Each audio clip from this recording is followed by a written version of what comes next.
Still. Let's go. We live. We crossed over. We didn't hit it. Let's go.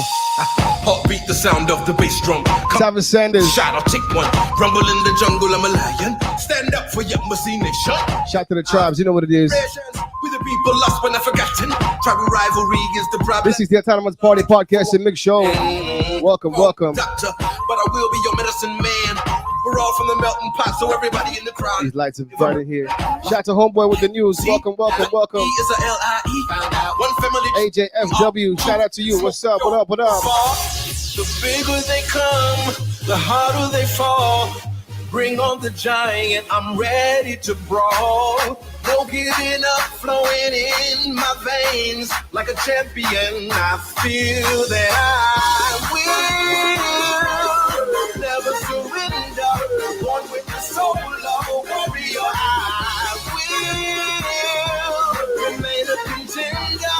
Born with the soul of a warrior, I will.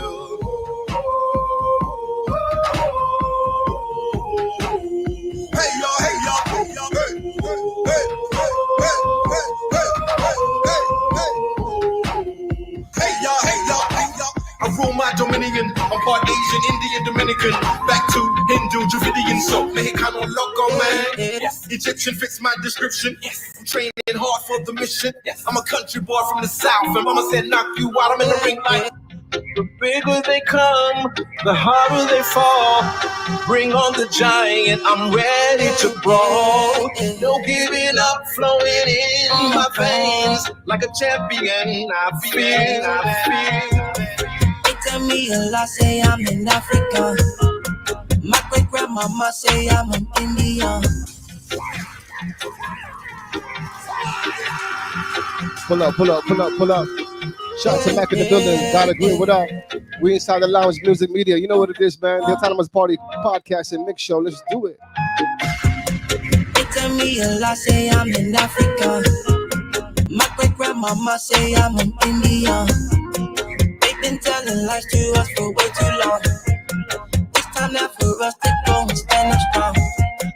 We used to be nations, then they stripped us off. Cherokee, black food, and then Wichita. Gave us these titles, say we sailed them from a distant land. Lied about slaves, she said it's full of all these Africans. And we've been destroyed. On the TV screens, documentaries, try to keep it all on the come. The truth now unfolding. So many nights we done cried. Identity I can't find. Red cop scheme, it's American, but the claim tried tonight. Yeah. They tell me a lot, say I'm in Africa. My great grandmama say I'm in India. They've been telling lies to us for way too long. Shout to Big Creek, what up? They go and stand up strong. Colonists come straight to the land and they take over. We used to be royal, now we get pulled over. Citizens belong to corporations. 1666, I take you retro. Swear they just erased us. My people never step foot in a foreign land. American in the end, they lying because they can't. Take my nationality, give me a crayon. Need no black, don't call me, that's frustration. They tell me a lot, say I'm in Africa. My great grandmama say I'm in India. They've been telling lies to us for way too long. It's not going to stand up strong. They tell me a lot, say I'm in Africa. My great grandmama say I'm in India. They've been telling lies to us for way too long. It's not never. Swear we gon' die every day. They said Jesus gon' save us. Well, I know we die if we wait. I know we die if he can't. They tell us we black, but we ain't. Aboriginal, native, yeah, we gon' die every day. Cause we don't know what we can't. We bang. Welcome. Pull up. Please like, subscribe, and share. You know what it is, man. It's vibe. Swear we gon' die every day. They said Jesus gon' save us. Well, I know we die if we wait. I know we die if he can't. They tell us we black, but we ain't. Aboriginal, native, yeah, we gon' die every day. Cause we don't know where we came.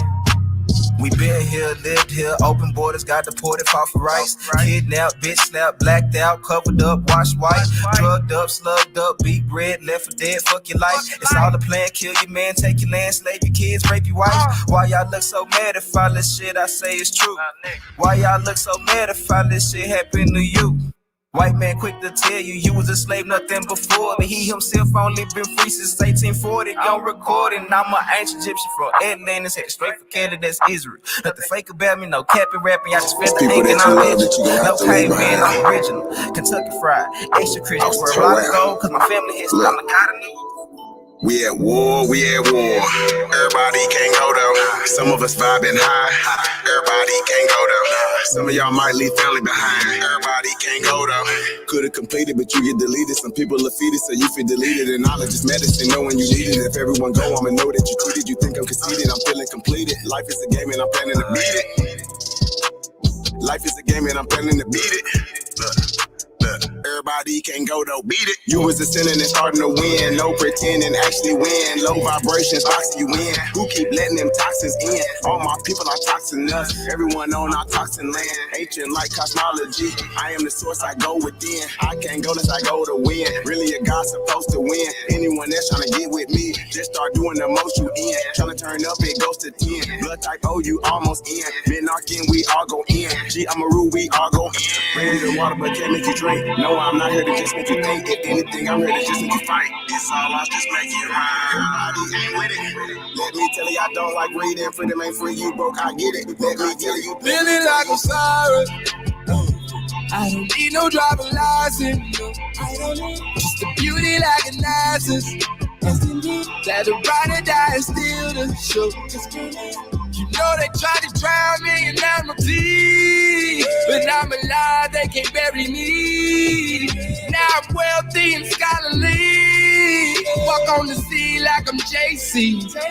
Now I'm doing bigger, better. I'm changing atmospheres, levitating. The meditation clears the mind, keep the soul clear. Don't you let them use you, keep your weapon near. Celebration is the only way out here.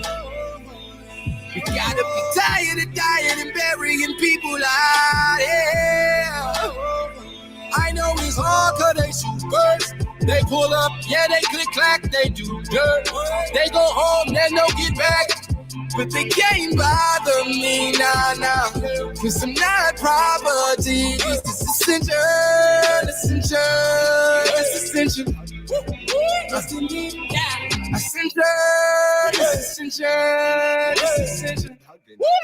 Yeah, this the mission, yeah. To be free and clear. Living off the land, feel like a trillionaire. This the mission. I ain't gotta care. Living on my dream and killing all the nightmares, yeah. Every day I wake, I make my mind up. I'ma be the one, be the truth, be the way, yeah. Every day I wake, I make my mind up. Gotta keep my mind on the, because they only telling their side of the story. Out here telling lies like they on Morid and poor rich kids get their money on phony. But down here in the hood, yeah, we no forex. We growing up, yeah, we got the goods. Build them assets, build them up fast. Get for the cash before the whole market crash. A news flash, just a flash from the past. We gonna smash it, be prepared to hit the gas. Yeah. Build a land, get the wealth, change your name up. Get the title in your hands, put your game up. Melanation, elevation, arise. We divide, blood eye, and we travel. Drive. Blood line and we travel. Woo. Just a drive. Blood line and we travel. Hit him with the high, yeah. Sharing no haka from Virginia. I know I'm more because I'm less. I know I'm more. I passed the test. We got to see with the true eyes. We need some brand new bright eyes. We got the heart. Shout to the chat. You know what it is, man.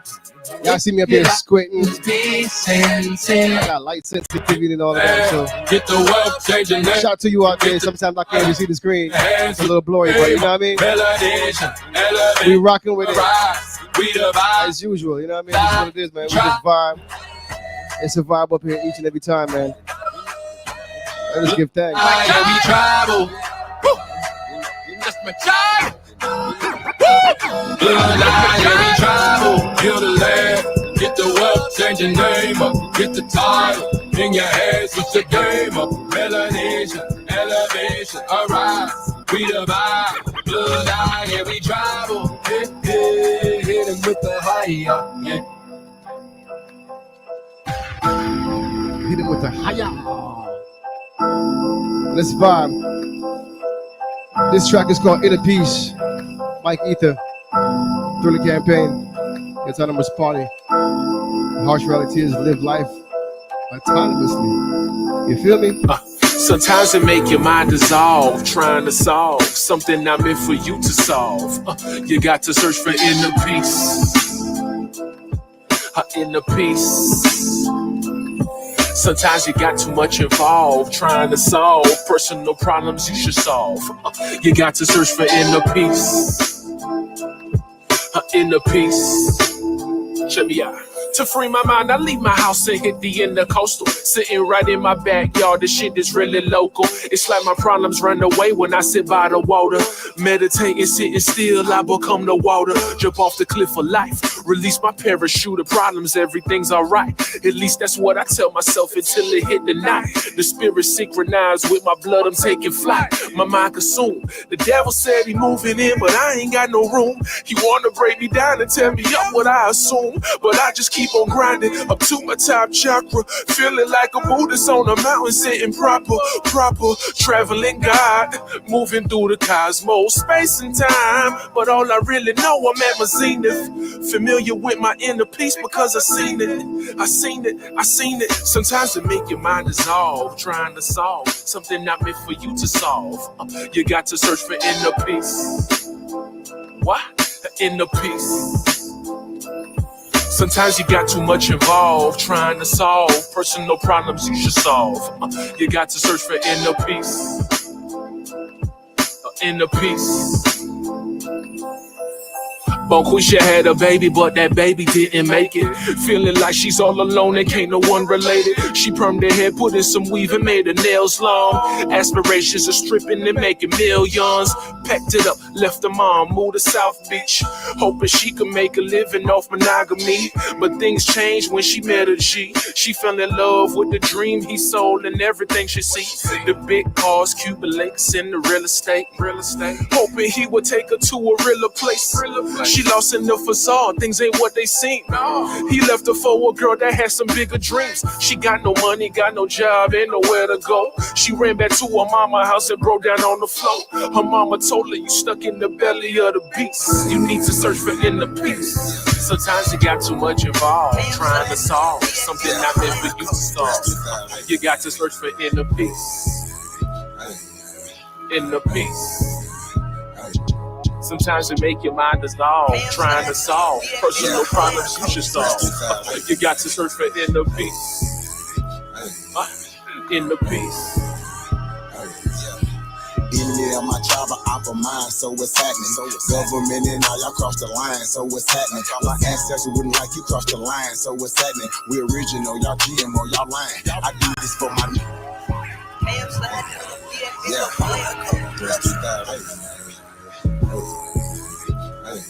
Shouts to all my DJs out there. You know what it is. Salute. In there, my tribe of opera mind, so what's happening? Government and all y'all cross the line, so what's happening? My ancestors wouldn't like you cross the line, so what's happening? We original, y'all GMO, y'all lying. I do this for my Nietzsche. Oh yeah, I do this for my Nietzsche. I do this for my Nietzsche. Should've left me where I was, cause I ain't never scared. Took that little ice off my neck for this Earl head. My nation, my Nietzsche, someone thorough said. Real Americans, still pure blood, we thoroughbred. I'm like, let my people go and just take me instead. When it's red or blue pill, I'm only choosing red. I'ma always choose my people, you can keep that bread.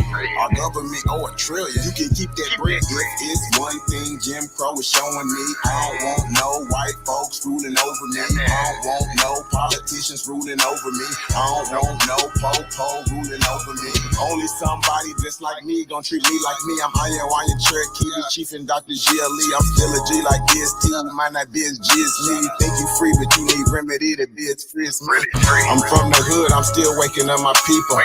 They got us good, they still hating on my people.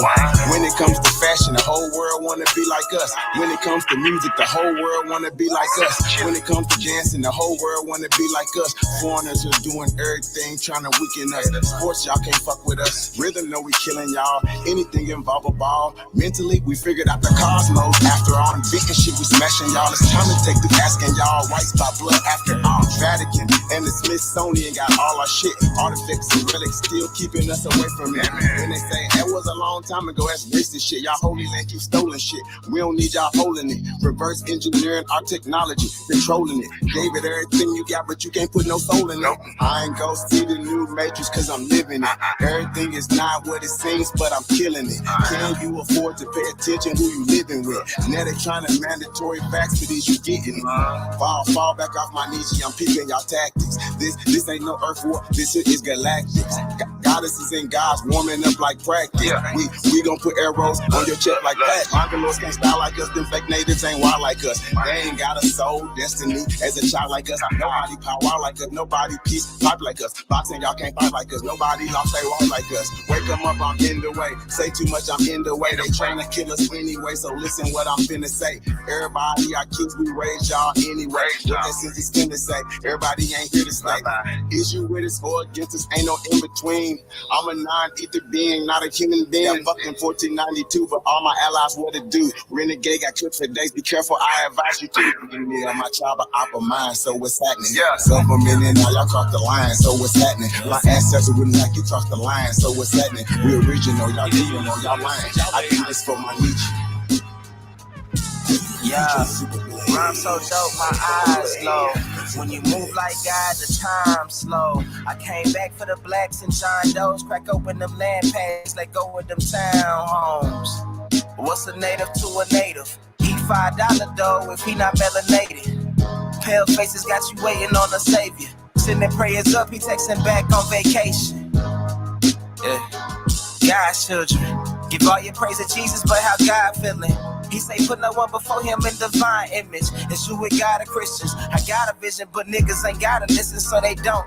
We came from the soil, wasn't fucking with no boats. Bible took our spirit, English potted on our homes. Tribal families turned on us, don't act like y'all don't know. But fuck them and they grudges. We was something turned to nothing. And now we let this turn to something. Reincarnation of ancients, fresh up out the oven. This the message to the black man. This the message to the black man. This the message to the black man. This the message to the black man. Shooters on my roof, lawyers in the coop. We can never die, bitch, we bulletproof. This the message to the black man. This the message to the black man. Say you wasn't slaves, you was prisoners of war.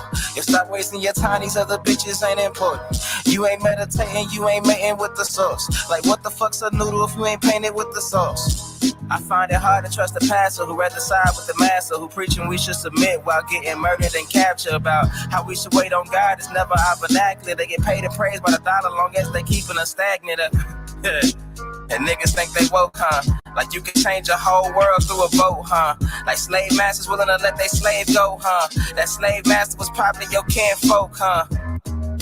History in reverse, a black king strategy. When blacks were your majesty, they always hide your pyramids but point to where the castles be. Aristocracies with your last name patent accurately. Yeah. And I ain't even tell half the shit. DJ Superblade. I ain't even tell a quarter of the shit. This is a mix.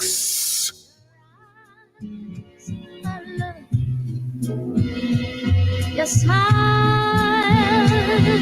Let the melanin show, such a beautiful glow. I wanna put my Dre 3000 in your love below. I usually switch them up every season or so.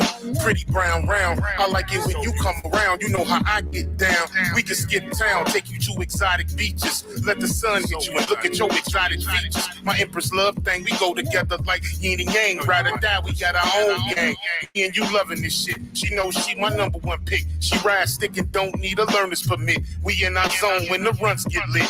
Cause I know you feeling me. You like how my spirit spirits free, and how we build with the same energy. Drake Cobbs, and you know I keep it low key. One hit of this pipes and turn into a dope feed. It's 10 toes down, and you around, you know how we get down. Yeah. Your eyes are love. Your smile can't disguise.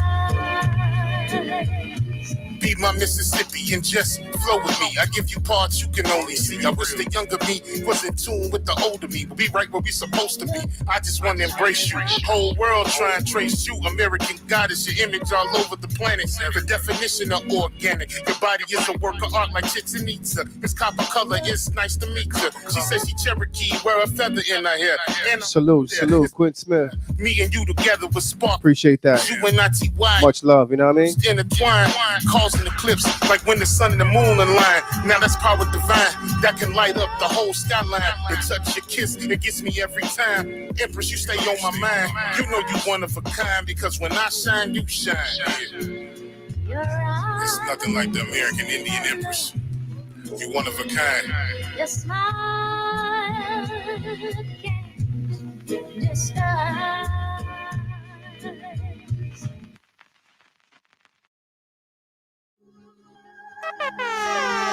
Yeah, you listening to Super Blaze. Let's go.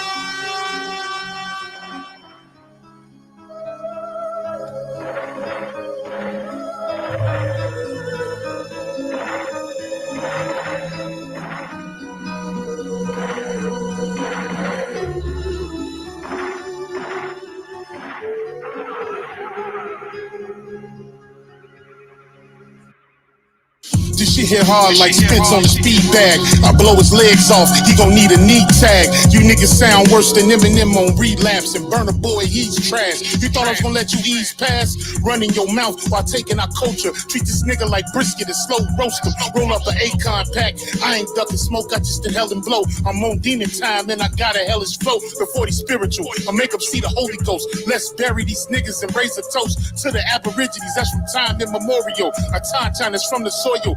Every rhyme is that cook coke, that hard boil. My energy is unattainable. And for you $5 Indians, I might have to flame a few. Run up on the reds, you know what blaze it through. Turn your gang into turtle soup. I aim for the head when I shoot. I take your top off like you do the coop. I took a drink from the fountain of truth. Now these bars is the burden of proof. They say the pen is mightier than the sword. So you gon' have to acknowledge the God.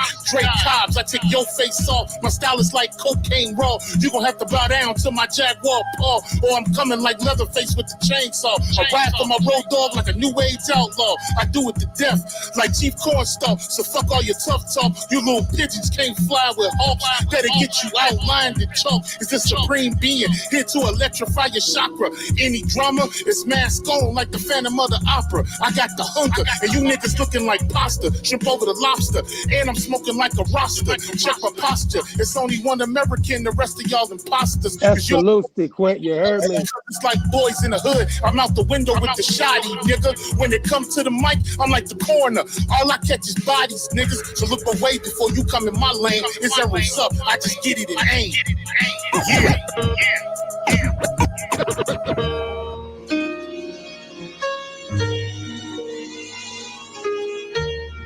Drake Cobbs, what up?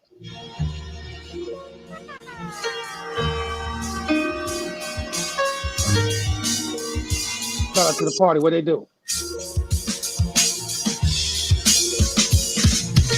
Who they think they better than?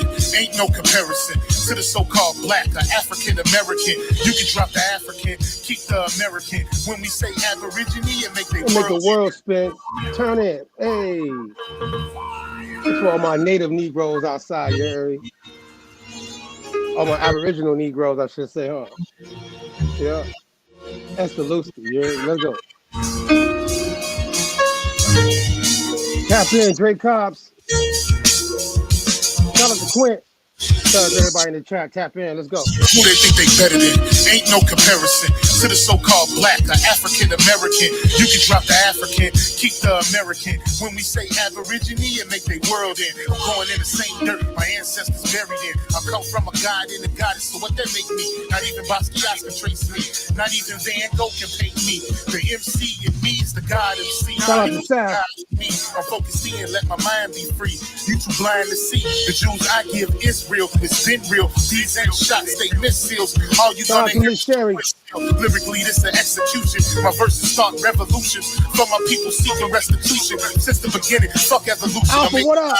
Reality is all a dream. I put it together like I was sowing seeds. So it seems this is that audio dopamine. Go against the machine. We put you where nobody can hear you scream. I see you, collective. My nigga, 73, what up? that you hate to go. It started with a spark and I'ma let it explode. I was given the cheat codes that'll let me dump and reload and go through them waves like a fucking torpedo. You dealt the cards of life. I just cut them down. Nick, what they do? Y'all scatter like roaches when they facing raid, or vampires when they facing blade. I'm trying to get next to charade. Homeboy with the news, what they do? You still stuck as a mental slave. You still stuck in that mental cage. While I'm making easy money, pipping holes in style. This my coming to age. Crowd roar when I'm coming on stage. And when I'm done, they gonna be cheering my name. Drake Hold on, Blaze. I ain't quit my day job. Hold on, Blaze. Shout out to everybody in the chat. Tapped in with us. Appreciate you for tapping in live. Big Creek Money, what up? Everybody's been tapping in with us for a long time now. We appreciate you for tapping in, subscribing, sharing, in any way possible. That's what the network's about. That's what the party's about, right? It's a campaign season right now. Obviously, we've been in campaign mode, though, from the beginning. The harsh reality is live life autonomously. Shout out to all my Estelusti banging maroon, not burgundy. You heard me? Ain't nothing demure about us. I know I didn't. People say that's not the right way to use that word, but I don't like the word, demure. But anyways, still, you know what I mean? There's a lot of things going on. I hope you checked out Homie with the News on Tuesday, and obviously the things he's covering with the recent news and things going on, literally with the political campaign in both parties, Democrat and Republican. You know what I'm saying? And as we flash you back in history and show you some of the things that have a cause and effect on today's time and the climate that we're living in, and the debates that's taking place socially about, ethnicity, nationality, politics, economics, you know what I mean? Powernomics. Shout out to my girl, Smoothie. I like to say Moody sometimes, but really shout out to Smoothie. You know what I mean? She had the Powernomics book the other day when I came here. I was like, all right, I see you. You know what I'm saying? It's just, I see you. Tap in. You know what I mean? The ethno aggregate. You got to know how to ethno aggregate. You know what I'm talking about? Yeah. So tap in with us, though. It's your boy, Mac 8. Shout out to Guy the Green, Darren P, Blaze. You know what I'm saying? And you good? What happened? You good? Oh, okay, don't worry about that. I ain't even worry about that. Yeah, we good. So yeah, though, we're gonna go ahead and get straight to it, though. You know what I mean? It's time we got with y'all. Ain't no guests tonight. But I ain't gonna lie, I did talk to before we go into the joint and I lose thought of it. Yeah, I have talked to Lee Cummins. You know, I know he didn't get to show up for that joint that me and Monte laid down with the real King James situation. And I know we got to get him back in here. I try to keep my word, and we got the chance. He's been busy, but we talked recently, and we're scheduling. You know what I'm saying? What up, Mike David? Peace to you. You know what I mean? The people should get back on here, and on the 17th we're looking at. That's a Tuesday. Just to give you our scheduling to make that happen, and we're gonna try to get them on here to clear up. But we're gonna add some things to it, being that we've covered what we covered. So it got to be a little bit more, you know what I mean, in detail of what we want them to come and break bread with us about. You know what I'm saying? Bastiano, peace to you. Yeah. Shout out to everybody that's tapped in. So that's gonna be next week Tuesday. And if I forget, I'm telling y'all next week Sunday, weekend. Shout out to the Virgo season. You know what I'm saying? My mom a Virgo, my wife a Virgo. Shout out to the Virgo season. We ain't gonna be here next weekend. We got a lot of people. Even Baron P, he a Virgo. You know, Nas, he been talking about a lot of things in the political atmosphere recently. If you check him on Twitter, he a Virgo. You know what I mean? However, though, you know what I'm saying? Tap in with us. You know what I mean? On the 17th, we'll be back. You know what I mean? Homeboy with the news during the week. Going to probably do the watch party. I think is popping during this week with the campaign. So tap in with us for that. You know, we're gonna cover that. You know, and outside of that, you'll see us next week Tuesday. Outside of that, Huh? Yeah, you got it? Oh, you got it? Okay, then we're gonna go ahead. We're gonna play this quick little joint though. Shout out to Maroon J. You gonna obviously always play that before we go into the real thick of the things, you know what I'm saying? But we're gonna play this joint. I got Blaze to play the audio clip. I just want y'all to marinate on what you know Malcolm X, you know what I mean, was saying and some things he was saying dealing with the political things, you know what I mean? You don't have to agree with everything, but just tap in and tap in and listen to what he's saying real quick. Go ahead, Blaze.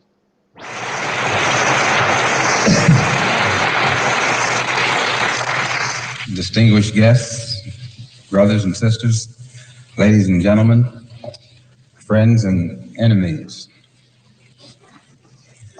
I want to point out first that I'm very happy to be here this evening, and I'm thankful for the invitation to come here to Detroit this evening. I was in a house last night that was bombed, my own, but it didn't destroy all my clothes at all, but you know what happens when fire dashes through it. They get smoky. The only thing I could get my hands on before leaving was what I have on now.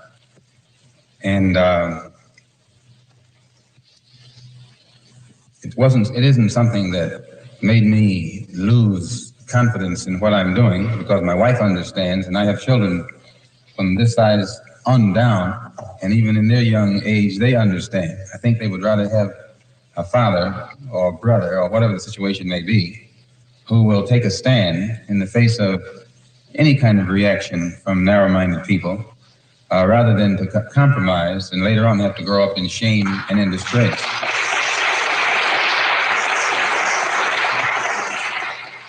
So I just ask you to excuse my appearance. I don't normally come out in front of people without a shirt and a tie.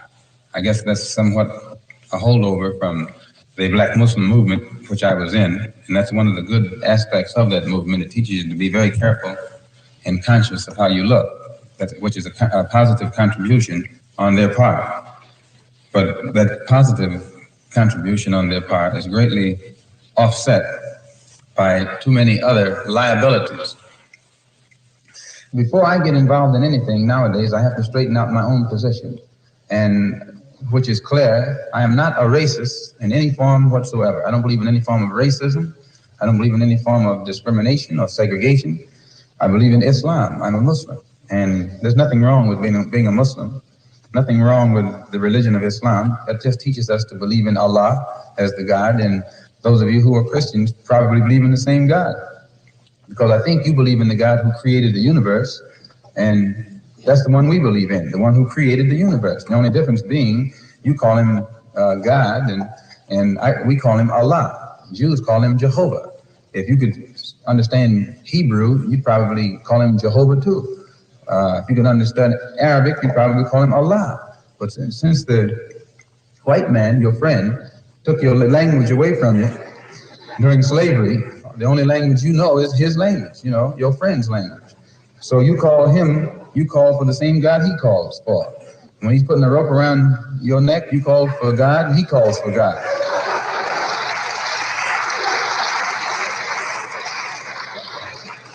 And you wonder why the one you call on never answers you. When I was in the Black Muslim movement, they didn't have the real religion of Islam in that movement. It was something else. And but the real religion of Islam doesn't teach anyone to judge another human being by the color of his skin. The yardstick that is used by the Muslim to measure another man is not the man's color, but the man's deeds, the man's conscious behavior, the man's intention.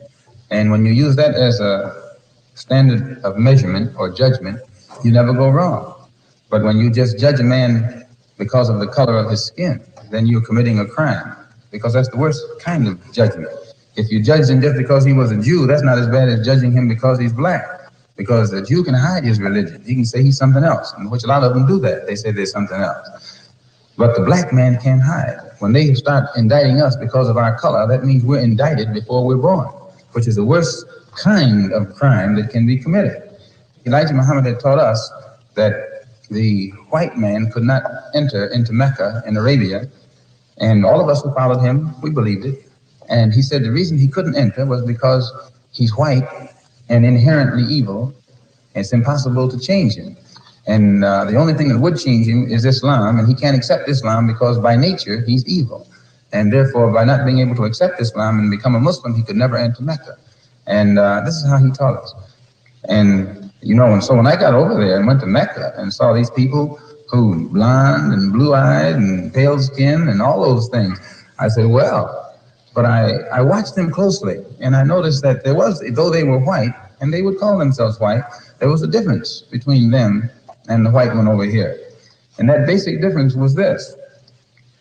In Asia or the Arab world or in Africa, where the Muslims are, if you find one who says he's white, all he's doing is using an adjective to describe something that's incidental about him, one of his incidental characteristics.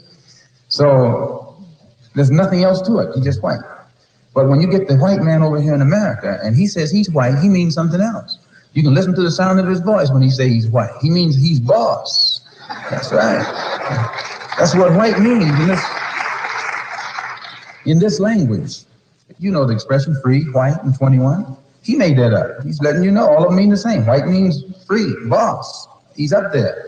So that when he says he's white, he has a little different sound in his voice. And I know you know what I'm talking about. Despite the fact that I saw that Islam was a religion of brotherhood, I also had to face reality. And when I got back into this American society, I'm not in a society that practices brotherhood. I'm in a society that might preach it on Sunday, but they don't practice it on no day, on any day. And so since I could see that America itself is a society where there is no brotherhood, and that this society is controlled primarily by racists and segregationists, and it is, this is a society whose government doesn't hesitate to inflict the most brutal form of punishment and oppression upon dark-skinned people all over the world.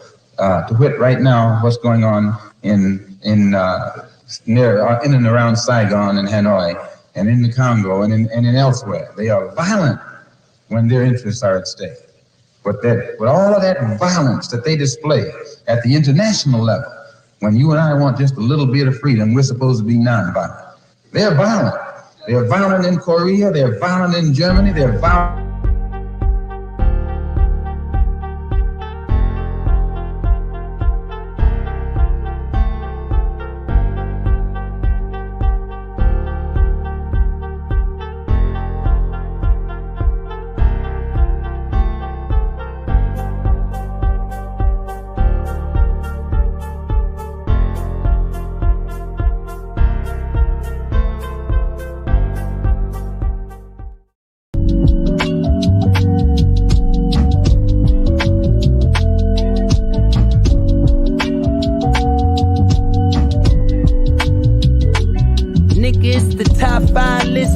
Double S drifter, separate sipping, and you know I came with it if she cute with it.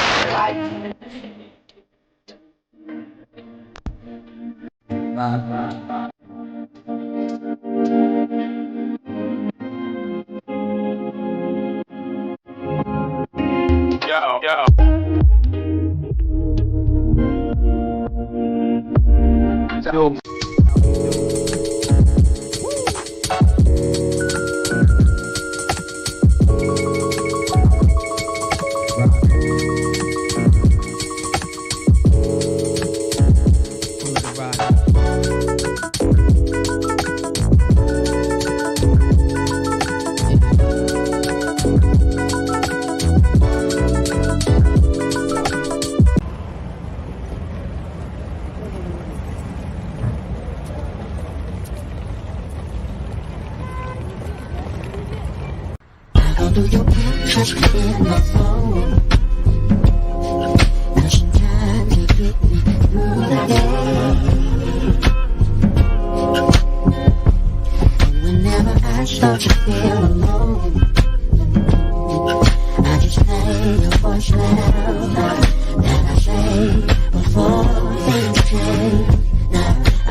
could take quite a bit of time.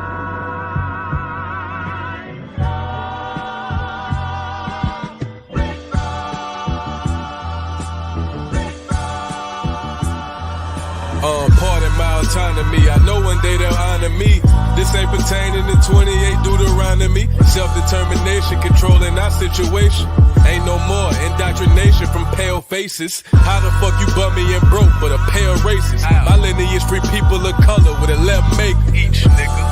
This right here maroon, now it ain't burgundy. If you plotting murder, I'm certain that you'll need surgery. Hurt from when the burner squeeze. Protecting tribe business. Only consulting with governments, tribe to tribe with it. Please don't confuse us with those considered native. Semi-autonomy never was in our nature. Just address me as Esther Lusty. Wild Indian status and Cherokees riding Ruchis. In my war bonnet, if you want it, bring it to your region. And black forces the same color the European. Pardon my autonomy. I know one day they'll honor me. This ain't pertaining to 28 Deuteronomy. Self-determination, controlling our situation. Ain't no more indoctrination from pale faces. Aborigines, which means what? Black folk. You never find a white aborigine. Aborigines are called natives, or they're always dark-skinned people. You and I are aborigines, but you don't like to be called an aborigine.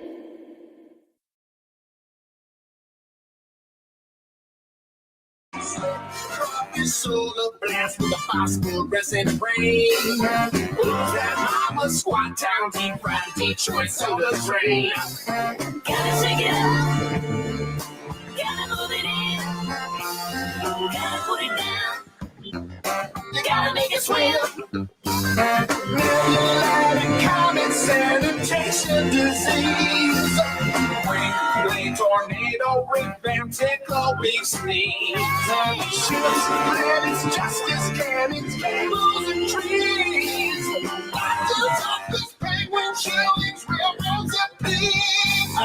Penicillin, trapdoor, laser, currency bees. He said penicillin, trapdoor, laser, currency bees.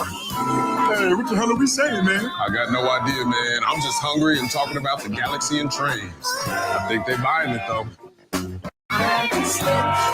Solar blast with a phosphorus and rain. That mama squat down deep fried Detroit soda train. Gotta shake it up.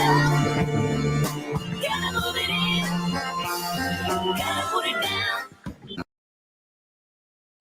My baby, look at you. Oh. So I have a friend coming in. Yeah, big as hell. What the hell going on, Pops? My friend. How you doing, Mom? How are you, my son? It's okay, Dad. No! No, boy! Please, Dad, it's okay. No! It's okay, Dad. Pull your back up! No, boy! Sit down! Sit down! Never! Never! No, boy! Not the marriage! No! Oh, my daughter, my baby! Look at you!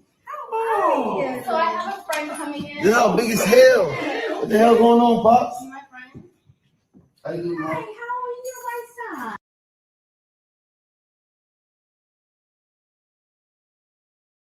Long line of tough, trailblazing, and phenomenal women. My grandmother would go into villages in India, and because she was Indian and lived in India, and she would go to the villages in India. It was a famous story in our family. My grandfather would say she was going to be the end of his career, but my grandmother would go into the villages with a bullhorn, talking with the women about the need to have access to reproductive health care. I come from a long line of tough random variation, etc., is nearly impossible. And in fact, this has led the genetics crowd really into some really big problems trying to explain things like this. And so what they'll do is, yes, quite rightly, the mitochondrial DNA has fluctuated, and you can backtrack that fluctuation.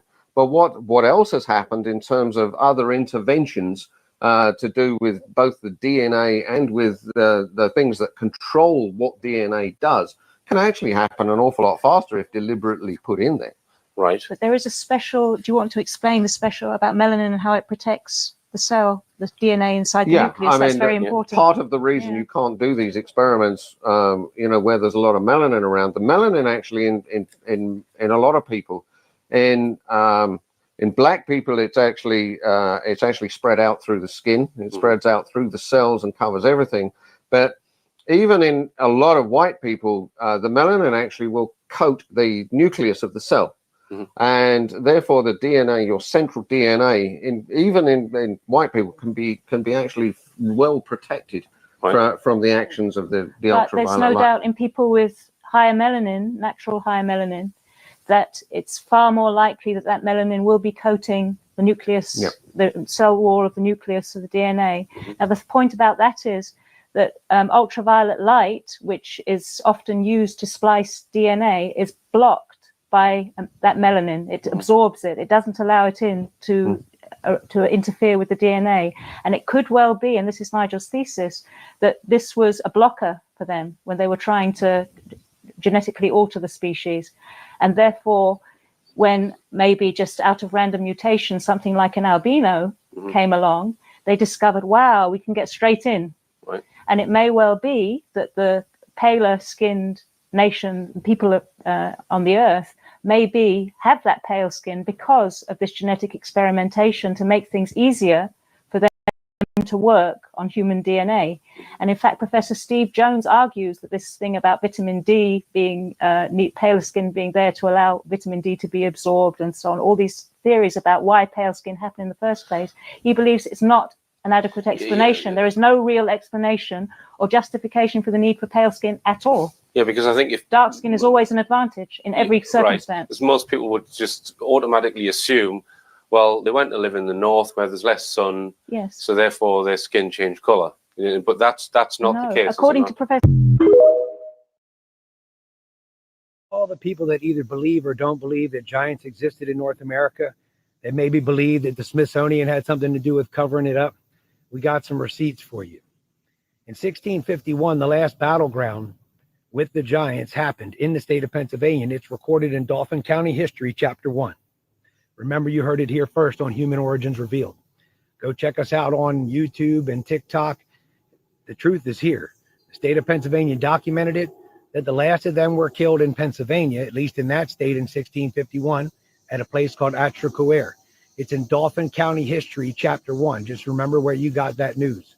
Go look it up. Tonight, we're going to be discussing it on live.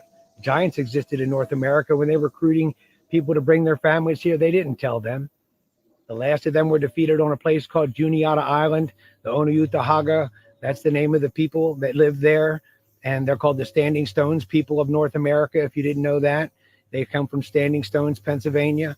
There's a lot of history that's uncovered because we're dealing with these pre-Mesopotamian, proto-Mesopotamian sites all up and down the 13 colonies. And the Susquehanna River was visited. For the receipts on the Smithsonian, Dr. Hay came down and did an expedition in 1916 because all of the archaeologists in the region knew about this battleground.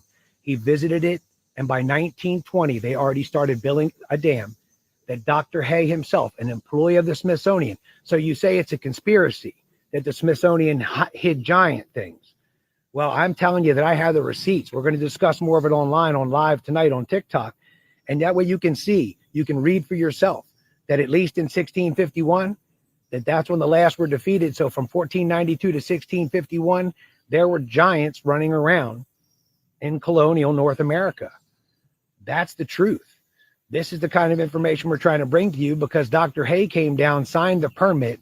When they constructed this dam, it is written in all the notes. It's written in gemology books, how the employees were carrying off translucent green gemstone. They called it Williamsite, putting it in their lunch pails, put it in their pockets. They called it birdstone. They were carrying it out of there. They buried the bones. It's in the receipts. We're going to show you in writing that Dr. Hay issued a permit and that they buried bones into the right shoulder of that dam. It's the truth. When we visited the State of Pennsylvania Museum, we sat with Dr. Kurt Carr, the senior curator of the State Museum at the time. We showed him all of that and we said, these other hundreds of skeletons, where did they go? And after he put his head down for a minute, he looked up and he told us with multiple witnesses that they ground them into the farmers' fields, the adjoining fields to this area. They took all of the other bones and ground them up there.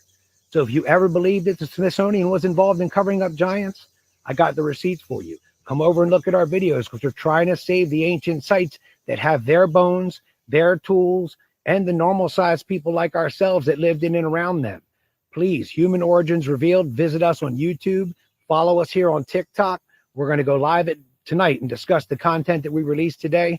We're looking forward to having you there. Thank you for your time.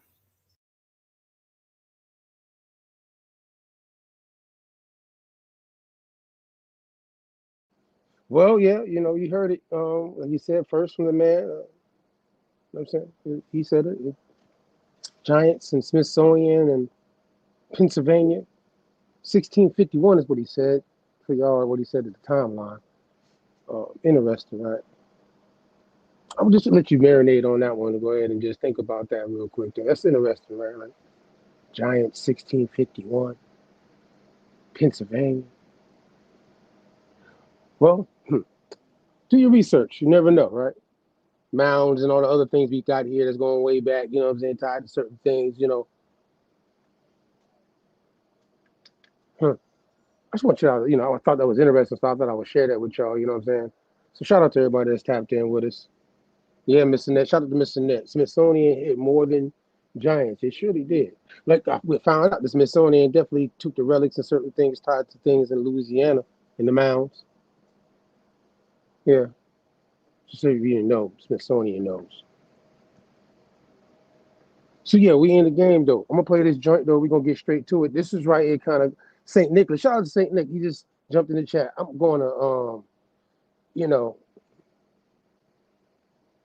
I gotta play this joint St. Nick when he was with us. It's tied to this conversation tonight. But I want to just this is my couple. Shout out to Cootie Mayo too. I'm gonna play a joint from him with one of the books that we've been mentioning in the other series we had with Nine Ether dealing with the Aboriginal story of America, using that book by George Jones from 1848. You know what I'm saying, to give you a reference point of these things. If you haven't been following along with these part of go back and check out them joints recently done. And this all should make sense if you know what I mean, on this side of it. Also the stuff that we've been talking about with Lee Cummins, you know what I'm saying, and the Negro Question series tied to swarthy people migrations with these surnames, etc., coming in to the 13 colonies. And that'd be 1651, right? That would be that's 17th century, right? Yeah, because like 1751 would be Benjamin Franklin. This is 100 years after 1651 in Pennsylvania. He was in Pennsylvania in 17. Anyways, though, yeah, we want to just get into the people that we know are in the colonies and things that we know they came with that we might want to debate, or people might want to debate. However, but historically, it's saying that this is the missionary work. So some of these folk were tied to like Quakers and Pilgrims and terms like that, and tied to the 13 colonies that were here going into the Thanksgiving, right? Before 1651, right? So, however, though, God, go ahead and play the clip. Let's get to it. Tap in. Shalom, all praises to Yahweh, Bashim Mashiach Yahushua. This is Tuller Nicholas with the Noble House of St. Nicholas, all right? Today we're going to get into the book, Memoirs of the Secret Services of John Mackey, Esquire, during the reign of King Williams, Queen Anne, and King George I, all right? Now, this book is going to debunk all the lies that our King Charles II, was a Caucasian. And it will also debunk all the lies that the first Spaniards were Caucasian. That's emphatically incorrect. They were Negroes, all right? This is why our relatives, the northern tribe of Israel, have the Latin surnames, all right? It comes from our Negro Spaniards in Spain. All right, now this is the court of Great Britain. Daniel, Earl of Nottingham, Secretary of State, his eldest son to Mr. Finch, Lord Chancellor in the reign of King Charles II. On page 25, you're going to go down to the highlighted. A tall, thin, very black man, like a Spaniard or Jew. All right, so he bear witness that the Spaniards was known to be black men. as well as Jews. All right. Now, if you bring this to your teachers in school, they wouldn't have nothing to combat you with.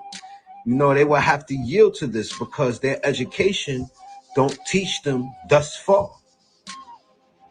Now, this is out the book Jacobite Gleanings from State Manuscripts, Short Sketches of Jacobites, the Transportation in 1745.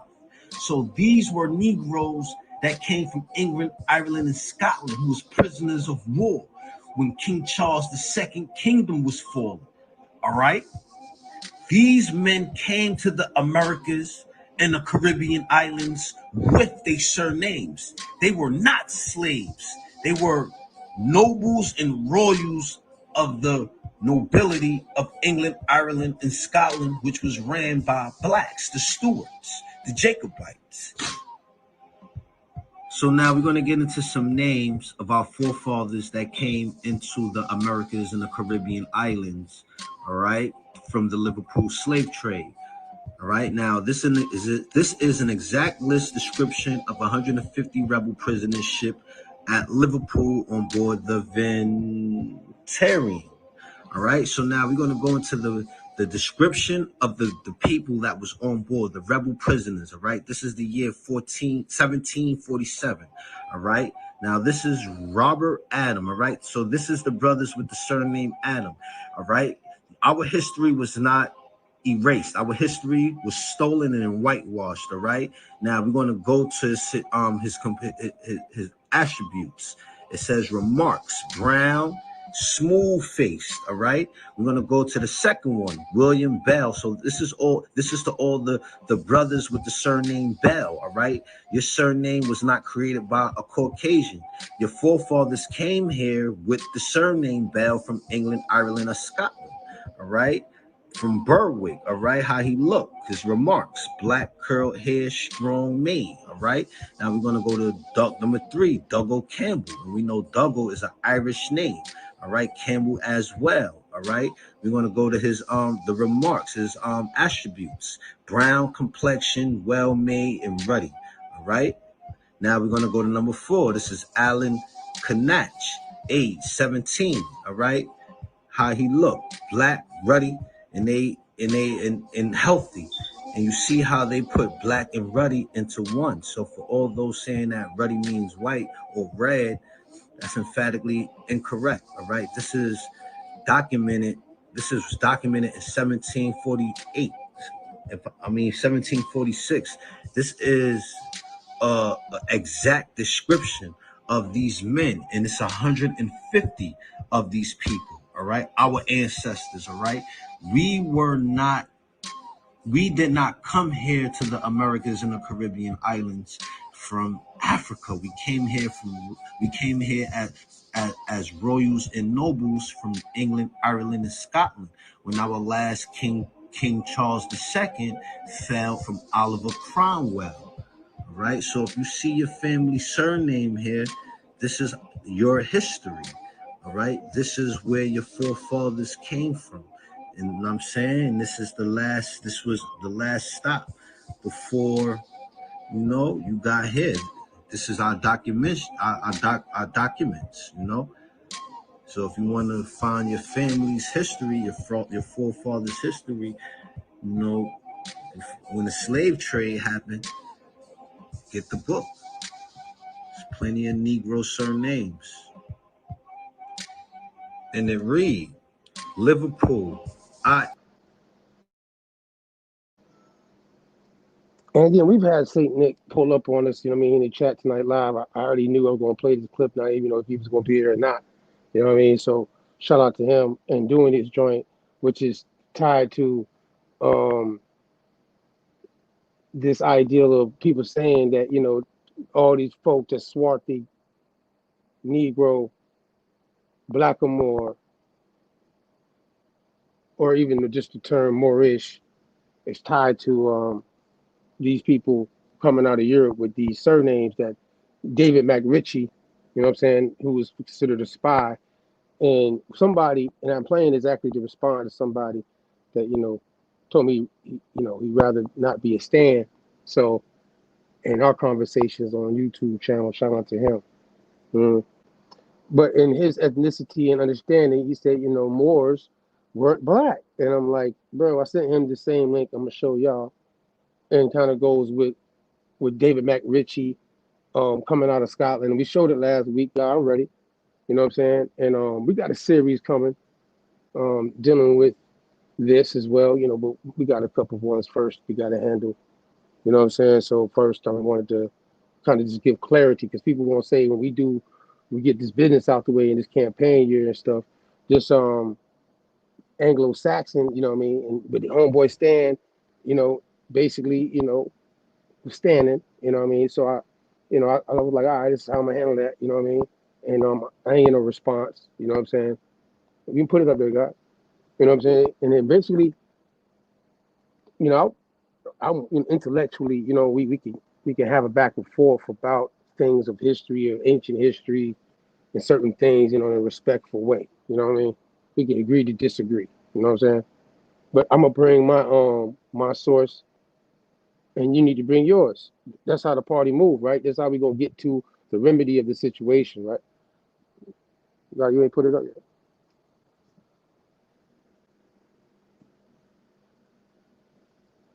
So this is the joint that we got,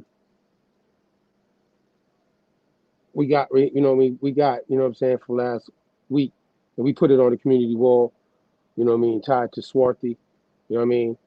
And I went digging to get to this dictionary joint, you know what I'm saying. Time frame, as it says, 1509, and it progresses 1529, 1559, 1597, of, and then it says Morien. Again, I read this, and then obviously the variation of Marian, you know what I'm saying, with the MAUR in it, right? Then again, FMORE, and then you see that word more with just the one O. The one O, the MOR. Now, I'm gonna show y'all something connected to this, being that this is my response before we get into the topic for tonight, right? And some things that, obviously we just came out of the Negro rule and the surnames, and shout out to Amos, you know what I mean, that dropped bombs on that, you know what I'm saying? And yeah, just to kind of close out, because we got other things we want to talk about, but we want to make sure you catch this right here. Take that. Put off. No digging. Moorish, of Moorish race, as it says, as an A adjective, and then it says B, dark, swarthy, C, and then it shows noun again, MOOR. Now they added the O, but you show it to see right there where it's just one O, not two O's. But then obviously in another variation, it's showing blackamoor. Then obviously it's showing Negro. It's showing Negro there. You know what I'm saying? It don't have African. It don't have African. But definitely there isn't the pale skin race, Anglo Saxon, by the way, English people tied to England with the Anglo Saxon race that Benjamin Franklin mentions in 1751. You know what I'm saying? And some other folk I'm going to mention that precede Benjamin Franklin, tied to the Anglo Saxon situation in the 18th century. But this is in the 15th century. You're seeing this would be technically, 1559 would be the 16th century. This is before 1559. It's before King James the Sixth. You know what I'm saying? The Sixth even did what he did with the divine right of kings, or even authored a Bible dealing the King James Bible. This is tied to Scotland, UK. So, tap in with that, you know what I'm saying? And again, that's just the sources. It's not my opinion, you know what I mean? It's not like I'm trying to conflate something, but I'm gonna show you that MOR there. You know what I'm saying? Well, God, what happens if you click on that? Look, can you click on that? Because I want to show what I got. What's there? See, just let it be live. Hit that right there. What that gonna take you to? Uh-oh. What's this? So boom. And again, I know this word MOR. You know what I'm saying? I'm going to show from a linguistic standpoint, from the traveling of a race and people tied to a heritage and culture of certain things, why this term is still used today amongst us, for y'all that might respectfully greet each other in that manner still. For those who do, you know, we're going to show that too. But in this situation, that MOR, then there's the parentheses, the E, the MOIR, another variation, in all them different ways. As you see it go down, 1400s, you know what I mean, 13th century. We're going back now. You see how far? No, God, not that far. Go back up. I was saying go down for the folk out there listening. With the timelines, you see where it says MOWRE, 14th century. You know what I'm saying? 13th century. Again, how we say in English today, MORE, like give me more. However, though, more chiefly taken as a synonym for black, and then how they spell it today in English, like give me more, blackamoor, hence equals a Negro. In the 15th century, the Roman Catholic Church didn't call nobody Africans in the broad term stroke of anybody dealing with the inquisitions that's tied to chattel slavery and the slave trade, Spain or Portugal. But they did know about the people that were tied in how they described them based off of their language base tied to Rome, Latin, and then obviously the Greek influence on the Romance languages, etc. Right? I'm not romantic, but that's just history too. In the manner of this, though, they use these terms in their literature and the art to describe to people that they even, you know, the Inquisition is tied to as well.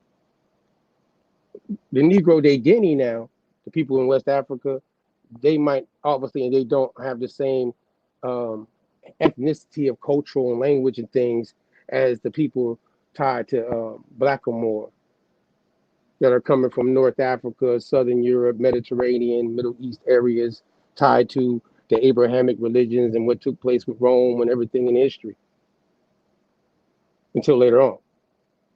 But the people that made it out into what we call today Europe from the Roman standpoint, this term it's going to take us back tied to Rome. You know what I mean, God? You can give me the next joint. Tied to Rome. I want to make sure that, you know, I lay my source on the table for it, you know what I'm saying, and linguistic languages of the people tied to these Roman times, Babylonian times, Persian times, Greek times, Hebrew language, Aramaic, Syriac, as you see there on the screen. So now this shows you Scotland, and obviously the MOR was on there, and then where they get it from in traditions and culture to even use the term, and they're doing it in their language context at that time, right? But then, and when they go back, this the Mar title. See, Maroon. Shout out to the Maroons outside. This Mar, MAR, right? Slide on, guys. It says the classical Syriac. You know what I'm saying? And look, stop right there. It says the Jewish Babylonian Aramaic. So that's obviously tied to this term more, going back to the Babylonian period of history.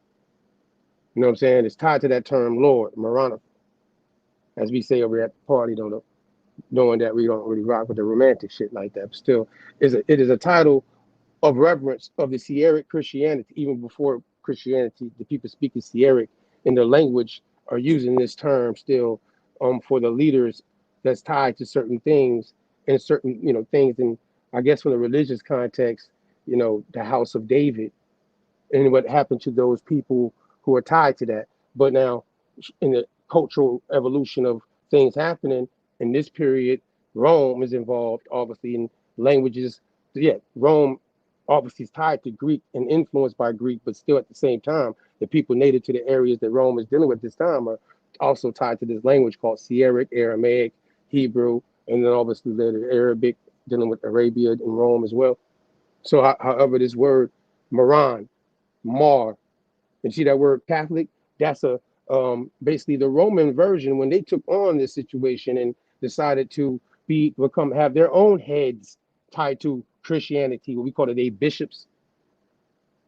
But the bishop, as you see it right there, metropolitan bishops and archbishops, the original name was Mar.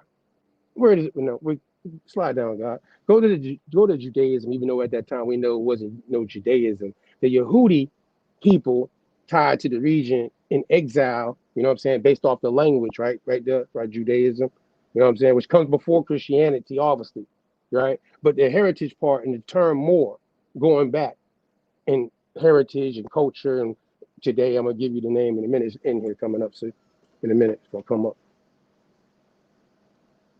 Matter of fact, it's right there in your face, but we're gonna click on it in a minute, though. It says the Mishnah Hebrew through the day, this Aramaic word is pronounced mar, with an A first, mar. And it is used as a formal way of addressing or referring to a male person. The feminine version obviously is with the Y, like Mary. Mar was also an honorific of the exilarch, like how Martin Luther King says in 1965 that Negroes are exiled in their own land. Well, in the context of that time, these people in this region who are being called by this term Mar are tied to that house of David, dealing with the fact of their ancestry now being in an exilarch, which is a leader of a Yahudi diaspora, because ain't nobody lost in the 10 tribes of these people at this time at all. They know what exile positions they're in. Community in Babylon, with the Aramaic speaking Jews sharing many cultural attributes with Syriac Christians, especially that title. The next paragraph brings you to it, though, because today we say Mr. and Mrs., right? For some of us that do, instead of nigger and negress. In modern Hebrew, for contemporary Israel, Mar is used without distinction for any male person, like Mr.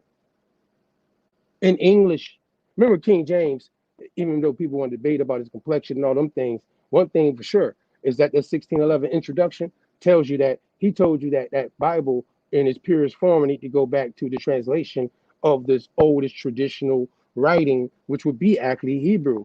And just off of that introduction of the 1611 Bible that was taken out, right, along with the Apocrypha that was in it, the situation still, though, is going to point out that either way, the translation of the people going back into Hebrew tied to the people that was in exile in that 10 lost tribe time frame, historically, they're being addressed in these periods by the Romans and the Babylonians and different things in exile. Once they're in exile, this term is being applied to address the people tied to a certain heritage and culture of an exilarch. And then today, we have it today in our culture when we say Mr. and Mrs. Mr. and Mrs. You could put the O, two O's, an A. But however, we're going to slide, God. The colonial societies, though, when we get to like the 16th, 15th, obviously the time frame of the 13 colonies in America, you know what I'm saying? What's I got, like the joint? That's what it, okay, yeah. I want to get to something because this, I guess I'm not going to just beat up on the context for the night because I'm trying to just show a cultural something that might be missing and maybe they don't understand it. So maybe I can help them out a little bit based off of when they picked up certain shit and started, you know, within their maybe supremacy ideal of things. But they got it late in the game, though, you know what I'm saying? Because these folk tied to this more word, you know what I'm saying? Show you in America, right? Because even the AME church can't get away from, well, you know, this distinction, even though they're through their ecclesiastical way, are using the term African in front of their Methodist Episcopal Church in the 18th century. But highlights from the life of Bishop John Jameson Moore. You slide on, God. I mean, man, this man is outside western Mississippi, by the way. You know what I mean? Look, 1862. He ain't no slave. But he out there in California though. They why they didn't use him for no reparations in the face. Anyways, San Francisco, California, 1862. Zion Family Library, Lunar Visitor Publishing, and all that good stuff.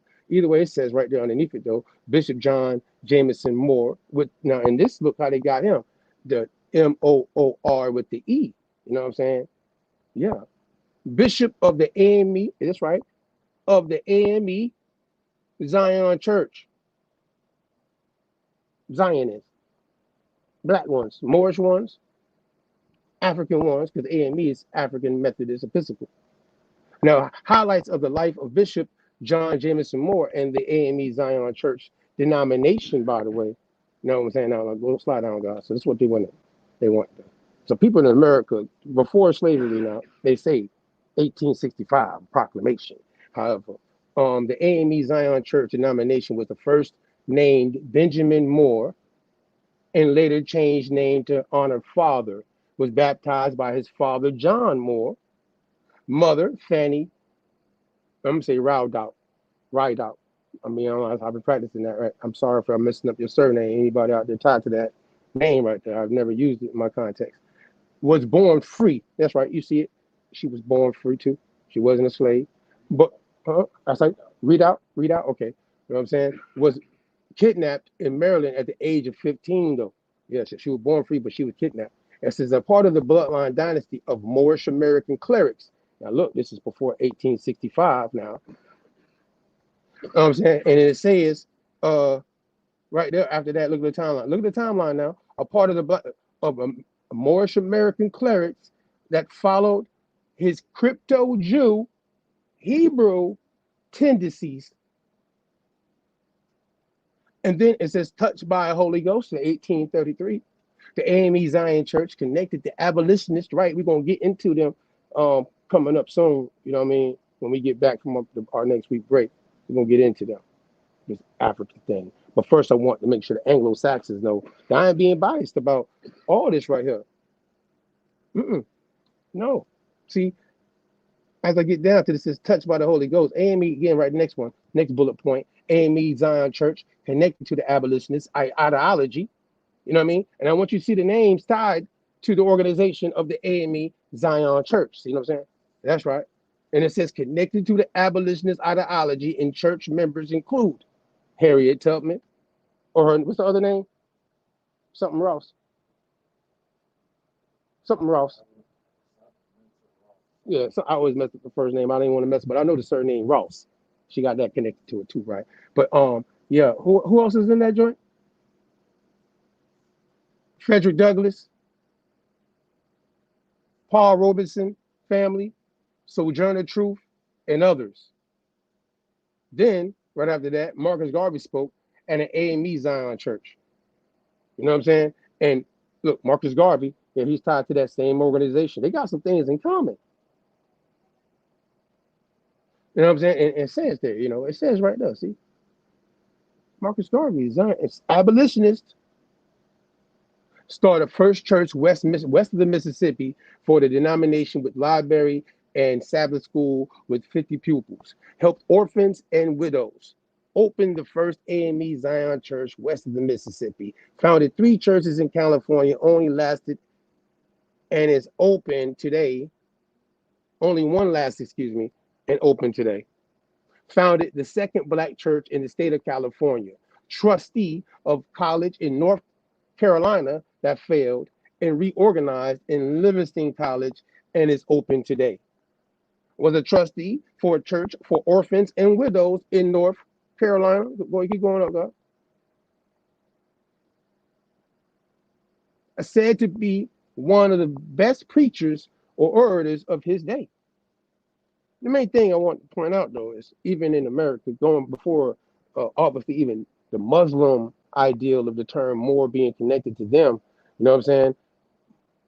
The people tied to Zionism, abolitionism, even dealing the transfer from Moorish, or even understanding this word more correlating to them in the Abrahamic clerics of Hebrew and crypto Judaism was tied to the 13 colonies and certain things that's missionary being done prior to this time frame. Yeah.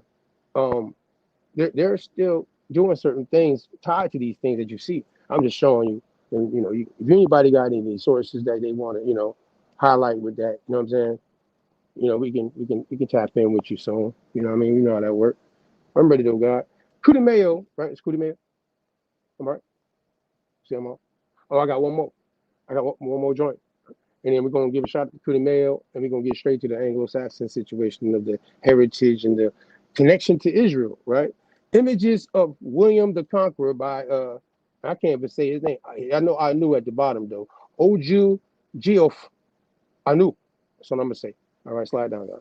But he got these images. When I seen these images, looking for some things tied to the coinages of the time frame, like William the Conqueror, you know what I'm saying? And people tied to Europe, you know what I mean, to be non-biased about it. I felt that, you know, this This is an African source, by the way, from a website that obviously, Rasta live wire type of vibes. You know what I mean? By the way, they're doing their research, so shout out to them. You know what I'm saying? But this coin, it says, with the contemporary image of William the Conqueror, the image itself is the only one endorsed and favored by William the Conqueror. That's an interesting image engraved on a coin, huh? You know what I'm saying? Another coin right there says coin image of William the Conqueror. Guy, you can slide up a little more. Yeah. And then this is, look what it says, 1072. But then a whitened fake image of William the Conqueror, it says, made almost 600 years after his death by George Virtue, a so-called white European in 1648. Kind of sound like the same thing the dude said around the same time of 1651 with dude saying there was giants that finally got killed in America, huh? However, though, slide down. There's a lot of things being done in this time frame either way. William English School Renaissance period. I mean, they changing his look even if he's supposed to be a white boy. They keep changing the different, you know what I mean? They changing up. I guess that's the Renaissance situation, huh?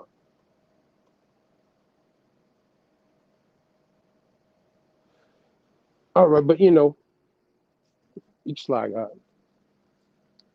I just wanted to show them coins and stuff, you know what I mean? And again, just some things we came across tied to these swarthy different people talk about, like shout out to Saint Nick, Lee Cumbers and Amos and different folk that we pull up on this joint to talk about these people that we know on records are coming across with these surnames intact being described as swarthy, which is, going to be synonymous with Negro and Blackamoor. In the context, though, that don't mean they can't be British citizens or subjects. You know what I'm talking about? Whenever you're ready.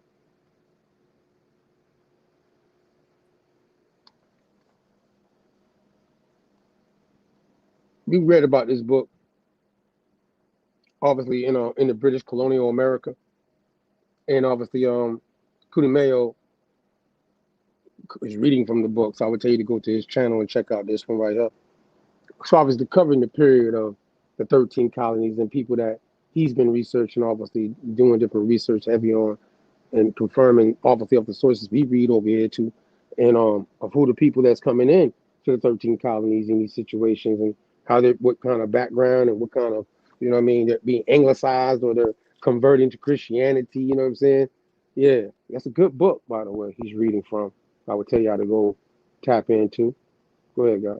We're gonna play a little bit, and y'all should already know how to go find this though. But shout out to him.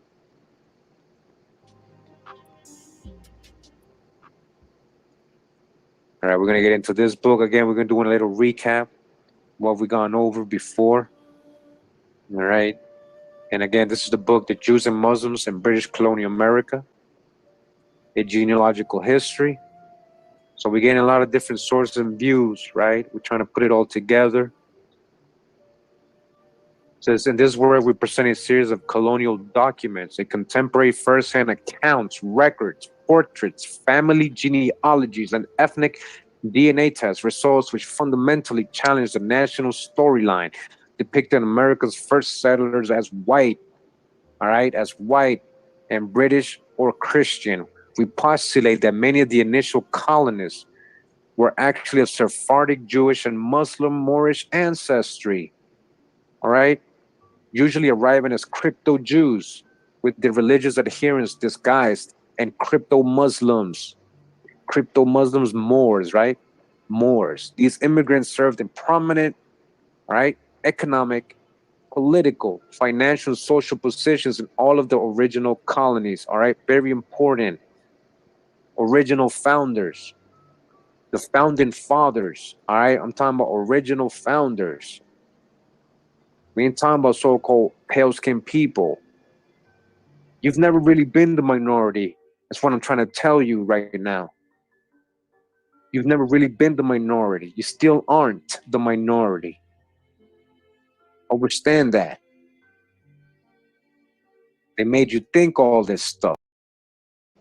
It made you think all that stuff, but he got that book there. Jews and Muslims in colonial America. You know what I mean? It's plenty of information. In that paragraph that's paused on the screen, though, before we move on, you see it yourself. The evidence in support of this racial new narrative begins with an examination of the British colonial companies organized in England to bring settlers to North America and exploit the natural riches believed to be there. Of course, both Spain and France had already made forays into North America, founding St. Augustine, which is 1565, and exploring parts of the coastline as far north as Newfoundland, which today we call Canada. Through their activities as foreign powers are given short shrift in our Anglo-centric version of the birth of America. What is even less frequently mentioned is regarding these Spanish and French settlements and voyages is that many of the colonists and sailors were of Sephardic, Jewish, and Muslim Moorish descent. Now, I just showed you what that word Moorish means. Several of those abroad, Christopher Columbus' first voyage in 1492, like Pedro, El Nino, the Nino brothers, and famously even Colon himself, were Jewish. Remember, they didn't even have J's at that time, still in Latin, they weren't using that. But, you know, Hebraeus, Ioatus, some Moranos, they were Yahudi or crypto Jews, as they would say. Meaning they Moranos, new, you know, crypto Jews. We can slide, God. A bunch, shout out to him. Anybody interested, you know what I'm saying? We can put that in the chat for anybody that might not know, you know what I'm saying, about that joint. You can go to the channel and check them out because that's a good book to go check out. You know what I'm talking about? It's a very good book to go check out. You know what I'm saying? And read it for yourself. You know what I'm saying? If you're interested in the book itself, but you know what I mean? Again. Now, when you get to the Anglo New Version situation I just read that's on that joint right there out of that book, right? The Anglo New Version I'm seeing is the 18th century, right? But I had to go take a walk back myself on the Anglo Saxon pantheon, being that most people, and I'm going to walk you through this, you know, pretty fast as possible, right? With this understanding of these little details, is that from my understanding, and anybody that's tied to this, you know, ethnicity and they trace back their heritage, that the pantheon that they're tied to prior to being in contact with Rome is what I'm about to show y'all, right? And when they get tied to Rome, and the Germanic tribes, as the Anglo Saxons, would be a part of that family nucleus, even though they're being used Anglo, right? I know some people out there go, well, the Saxons.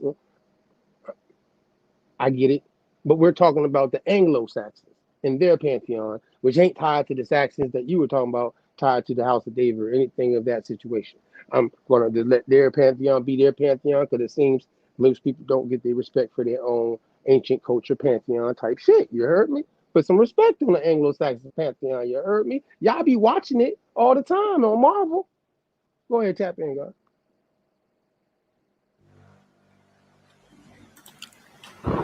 Thunor.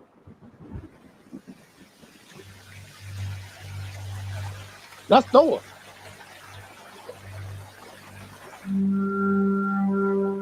Odin. That's Odin.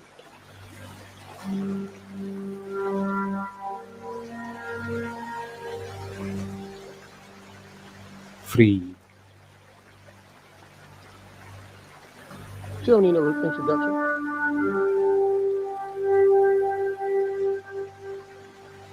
Baldur.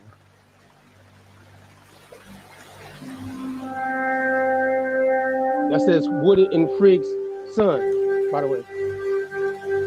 Eostre. Oh, she tied to spring and also tied to Easter, like the Easter bunny. That's what that is right there. Yeah. That's this pantheon now. Fertility, war. Yeah.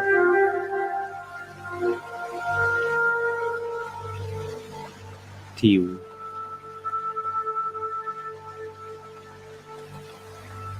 I think they got a movie about this too.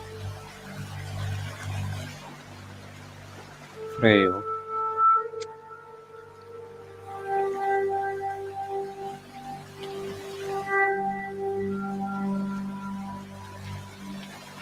Wada.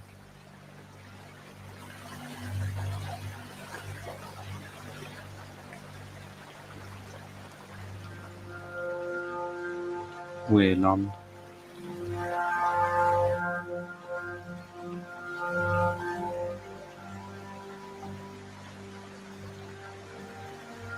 Saknat. Oh boy. I don't even know what his name. Look at Saxon Companion. Ingwine. Shit. King of the Elves. That's that. What's the elf movie we be watching all the time on TV? They keep playing that shit. Sunne.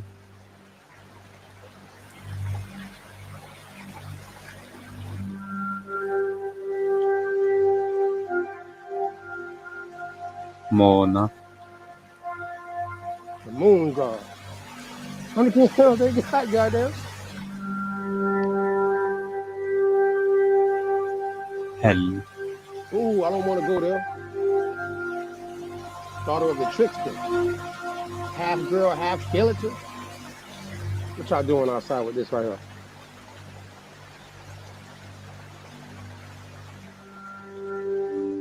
Loki. Yeah, like Loki from the Marvel. We good, right? That's it. And then that's it, right? That's the Pantheon, though. Y'all been watching that shit on Marvel and everything, the Anglo Saxon Pantheon. You know what I mean? I know that they say that these people, you know, today, Christianity and everybody, obviously, through Maran Yahshua, they say, can be in the spirit of, you know what I mean? But at the same time, when they get that to the cultures, it's like the Egyptians got a Pantheon. I ain't being biased. I mean, even the Hebrew Israelites followed a duality system in some cases, the Hebrews and stuff like that. And we obviously know many cultures had pantheons, and obviously the Aboriginal people of America had a pantheon system too as well. So at the end of the day, we're not being biased about the pantheon system. It's just now when we get into the question of like, when did the Anglo go out of their pantheon system and come into what we call, you know what I'm saying, Christianity tied to Rome, and when Rome's expansion into Europe, being that you guys had this pantheon system when Rome got there, you feel me? And then when did y'all accept this? Because from my understanding, y'all rebelled against it, kind of like in a situation, but you didn't rebel against it like the people that's tied to what we just got through talking about. And I hope y'all catch it: the Moorish folk and the Negro and those people that we just showed, in those words, blackamoor like that, tied to that term exile, tied to the, you know, Old Testament Babylonian type of shit. See, y'all Anglo folk were already up there in that area where, you know, in Germania that the Romans came into and, you know what I mean, and influenced obviously and brought this monophysite, that's the term for the night, monophysite, you know what I'm saying, which later we say monotheistic ideal of this one God thing that was pressed upon you like it was pressed upon everybody else in the Aboriginal positions. You dig? We can relate Anglo. I get it. You know what I'm talking about? Y'all was forced from your pantheon system just like everybody else. Rome didn't give a damn. But anyways, no, I'm just saying though, that's true. In the situation though, when we get to that time frame of y'all going into the Rome, it's like the 6th century. You know what I'm saying? It was, you know what I mean, 6th century, like is when they show that you guys really started it, some of you in the like a more of a Protestant, a reforming type of, but it's not Martin Luther Reformation though, interesting enough. And Martin Luther's tied to Germany too. Now again, Anglo-Saxon, I'm not saying all folk that's tied to Germania that would be pale-skinned Anglo-Saxon people that we call today English, Caucasian, etc., followed the same and took the same different paths. Because we know that even though in Germania was definitely influenced by Rome prior to certain things, but it also later on in the same place, you know what I mean, a certain group of people that converted to a certain type of religion that is tied to the Old Testament type of thing. That was the 8th century roundabout, and they're in the Germania, what we call Germany, territories of Europe. And I would not, you know, delineate them as being tied to the Moorish people we just showed a minute ago in the breakdown. So in this situation, I ain't trying to take your white's culture when we say these things. You know what I'm talking about? But at the same time, I love y'all Marvel shit though. That should be fresh. But when we get down to this 18th century part, we got to get to that real quick. Slide up, God. We're gonna slide up. This book right here. I should have pulled them up first though. I should have did it differently, God. Can we do it like this? Can you pull up James Anderson in the Google? Can we do that live in front of everybody? I want to give them this guy by the name of James Anderson. Before I even show them this, it's like they'll be lost. That would be rude, right? I want you to be like that. I don't want to lose y'all on this. So because this book right here that I want to show you, that's preceding Benjamin Franklin, tied to Anglos, right? It's going to kind of give you guys, if you didn't know, when you guys took on this Old Testament British, you guys are the lost tribes of Israel situation. I just want to help you out a little bit. Go back to James Anderson. It's like Benjamin Franklin's the first person I can find that's using the term sons of Africa. You know what I'm saying? That later Equiano and them, about 30 years later, obviously in London, set up shop with the Sons of Africa thing. You know what I mean? So, but this guy right here, he's 1723. He's living obviously, but he lived it to, you see what it says though, 1739, right? But he was Scottish writer because that's the area that he was in. You see what I'm saying?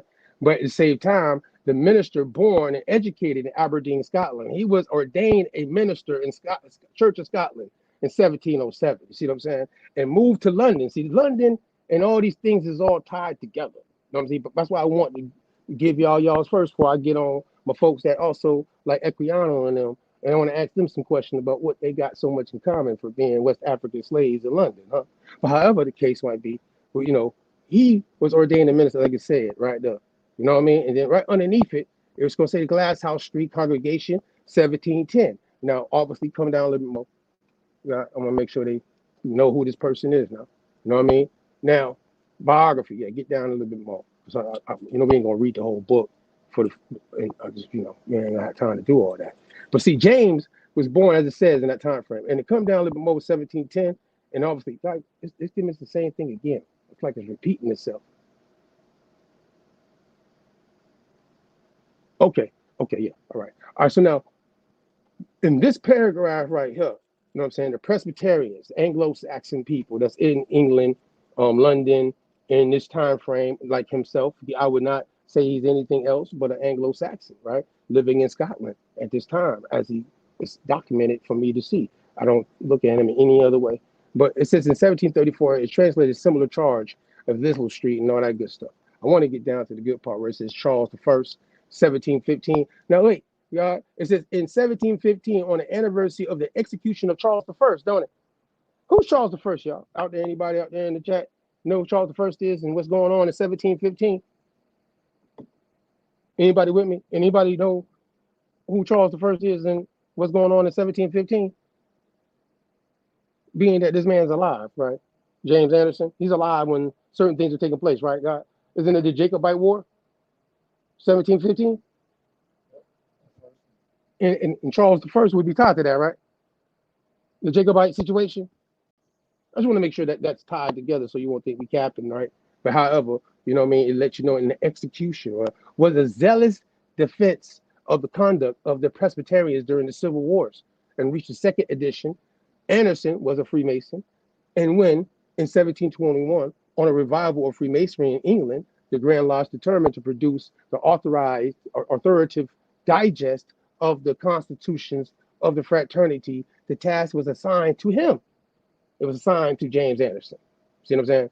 And of the Constitution, it was a grand warden of the lodge that he presented to it and completed the task. He's the one that was assigned to basically issue, after the Jacobite War, a new chartered constitution. We showed you before that, you know what I'm saying? We showed you before that the Jacobites had a lodge. You see what I'm saying? The Jacobites had a lodge. We showed you that. And so when they fell and the handover, because what took over was the handover, you know what I mean? And when the handover took over, that's the Georges, you know what I'm saying? And George the First, George the Second, George the Third. You see what I'm saying? And when he's writing this Anglo joint, it's the German line that's also, you know, Protestant in the way they don't like Catholics either now. I mean, but they, because some of them stewards were Roman enthusiasts in some kind of ways too. Now I ain't gonna front. That's what they had, the little civil situations going on, dealing with their allegiances to this Roman citizenship of their past. You know what I'm talking about? But saying at the same time, but in the 18th century, this is when, because he didn't do that much work, y'all. I'm gonna tell you the truth. For me advising, as a matter of fact, now we can get to the book. For me advising that don't know about James Anderson, Lee Cummins has him in the dictionary, and obviously tied to Benjamin Franklin, who preceded Benjamin Franklin, dealing with the Constitution, because Benjamin Franklin was the Grand Master in Pennsylvania in 1751. You know what I'm saying? So, and right, you know, in 1734, and then 1751, he's in that same position though as the Grand Master in Philadelphia, making his observation using terms like swarthy in the Anglo Saxons' position as being the minority in the world as a Grand Master in Philadelphia. You feel me, guy? Am I right? So he's just not just any old guy that don't know what's going on in the world is a Grand Master position. You know what I'm saying? Dealing with Constitution and everything that's tied to him, which he got, Benjamin Franklin got it from him. So this Constitution, though, we're going to slide on, y'all.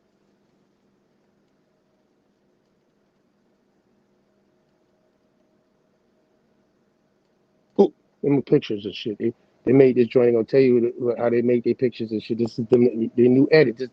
This the Anglo version, you heard me? Let's slide down. This is James Anderson's version.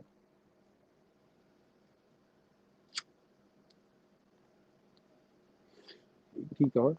I just want we got to flash them so we can get to the point. Keep going. I just wanted to know the source and see it referenced stuff. Remember that guy name right there, the Duke of Montagu. All right, how you say it? Montagu. That's how you say it. Yeah, he said it better than me. Yeah. Let's slide down a little bit more. Trying to get to a part though. Wait. Go back up. It's right there. Go back up a little bit. Go back up. I'm trying to get whose face? No, dedications, right? Go to that last paragraph where it says, I need to tell your grace. Okay, right there. I need to tell your grace what pains our learned author has taken in compiling and digesting. I think that's this book from the old records. That's what I'm gonna say. You see it, DIG. Yeah, that has to be an S. Now they S's be looking like F's. You know what I'm saying? They S's be looking like F's and the F's be looking like S's and shit. You know what I'm talking about? Now, I ain't trying to make nothing up. But either way, it says though digesting though, right? Digesting this book from the old records and how accurately he has compared and made everything agreeable to history and chronology. So see that F, it look like an F, that's an S. As to render these new constitutions a suit, an exact account of masonry from the beginning of the world to your graces. So now, you know, this right here, let you know they had just to make that highlight in the new constitution tied to the Anglos that Anderson James is dealing with in this time period of what happened after the first Jacobite, 1715. Don't forget, in America, you got the Yamasee Wars taking place, right? Don't forget that too, you know, just to put that out there.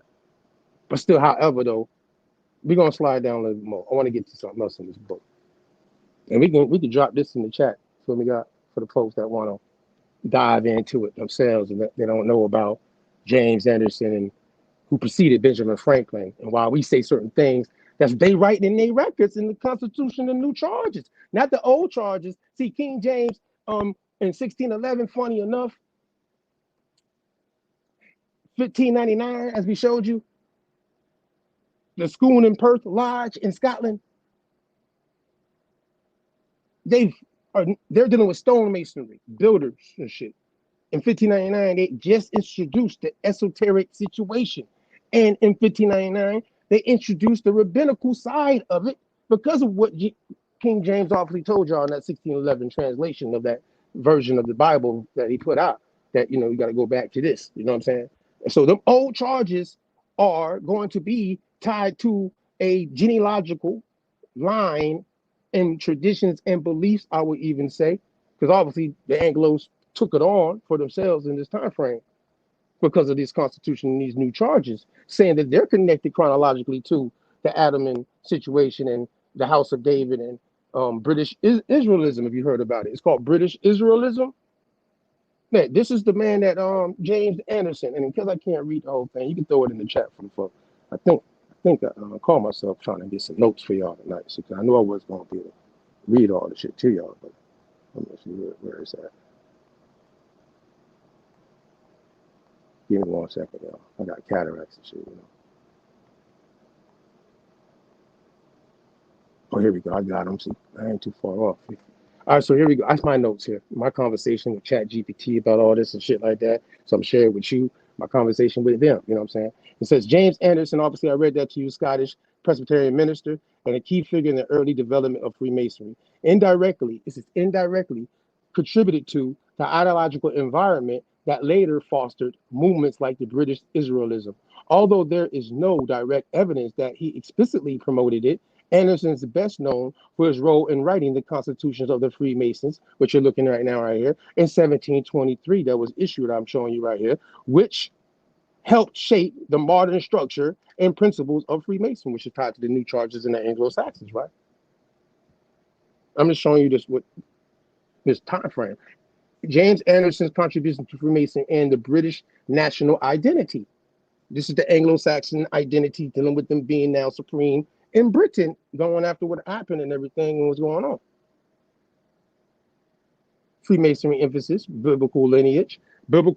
See, it says Anderson's constitutions emphasize Freemasons' supposed ancient origins, tracing it back to the biblical figures like Solomon and the builders of the temple in Jerusalem. This reinforced a popular belief that Britain, and particularly the British aristocracy, the nobility, you know what I'm saying, had special ties to the biblical history. Although Anderson did not directly claim that the British were descendants of the lost tribes of Israel, his work helped create a framework which such ideas could later flourish. The emphasis on ancient traditions and divine favor within Freemasonry mirrored the themes that would later be found in the British Israelism. Connection between Freemasonry and nationalism. Oh, Freemasonry, especially during the 18th century, was often associated with the Enlightenment ideals of progress, moral reform, and national destiny, the British Masonic traditions. Keep it short and sweet, but it also just told me was that basically before the 18th century, the Anglo-Saxons, even dealing with Christianity tied to Rome and all that, they didn't connect themselves to this until they got involved with this. It's just the 18th century, which is around the same time where, especially, Benjamin Franklin is saying what he's saying and using that term sons of Africa about 11 years after. Because if you think about, you said, well, when was the, you said it was 2 Jacobite joints, right, God? 1715 and 1745. So that means between that time frame and Benjamin Franklin in 1751, he knows who's migrating into the colonies, right? Tied to that war that took place over there. And obviously the flip over, because he's involved with it. He knows he's the one observing the world from an Anglo Saxon point of view, right, God? Anybody in the chat saying I'm tripping? Or is that making any sense to y'all? I'm going to pause for a minute. Is it making sense to y'all what we're saying, or y'all ain't catching that?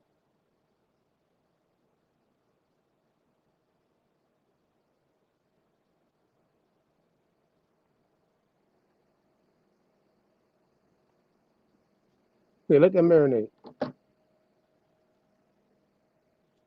So I got a witness. And sometimes, it don't need to be coming from me. So I'm gonna let it come from somebody, from their own people that's saying these things for themselves too. I got a witness. So the guy, we're gonna play this last joint right here on the last one.